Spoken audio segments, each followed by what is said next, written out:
আকবার, আল্লাহু আকবার, আল্লাহু আকবার, লিল্লাহি তাকবীর।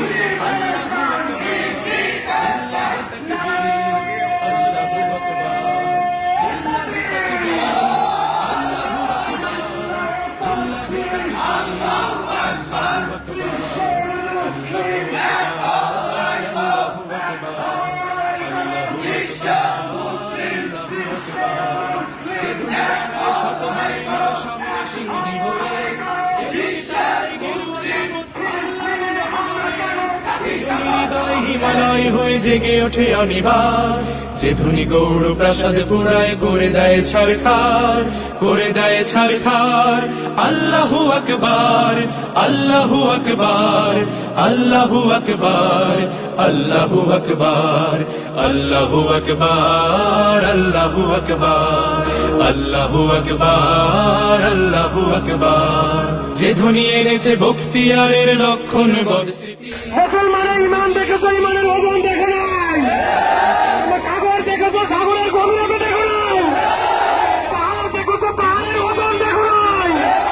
আমরা মুসলিম জাতি বদরের শিক্ষা দিয়ে ইমানের বলে বলিয়ান হয়ে এই ইসরায়েলি শক্তির বিরুদ্ধে ঐক্যবদ্ধ এমনকি ফিলিস্তিনের ভাইদের যে বাড়িঘর, এগুলো সবকিছু মাটির সাথে মিশে গিয়েছে। আমরা বর্তমান সময় দেখতে পারি যারা মানবতার কথা বলেন, অথচ দেখা যাচ্ছে তাদের প্রত্যক্ষ মধ্যে আমাদের ভাইকে নির্মমভাবে শহীদ করা হচ্ছে। আমরা দেখছি গত কয়েকদিনে ফিলিস্তিনের প্রায় 17,000 শিশুদেরকে তারা হত্যা করছে। আমরা বিশ্ব নেতাদেরকে অনুরোধ করে বলতে চাই, আপনারা কি দেখেন নাই ফিলিস্তিন নারী এবং শিশুদের কান্না? আপনারা কি দেখেন নাই তাদের শরীরের প্রত্যেকটা অঙ্গ প্রত্যঙ্গ বোমার আঘাতে রক্ত বিক্ষত হয়ে আকাশ উঠছে?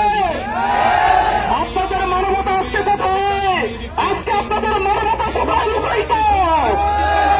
আমরা ইসরায়েলকে হুঁশিয়ার করে বলে দিতে চাই, অবিলম্বে তারা যদি তাদের এই হত্যাযজ্ঞ না বন্ধ করে তাহলে মুসলমান জাতীয় থামবে না।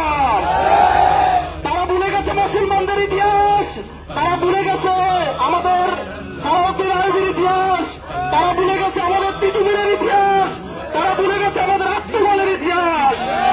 মুসলমান জাতি অস্ত্রকে ভয় পায় না, রক্তকে ভয় পায় না।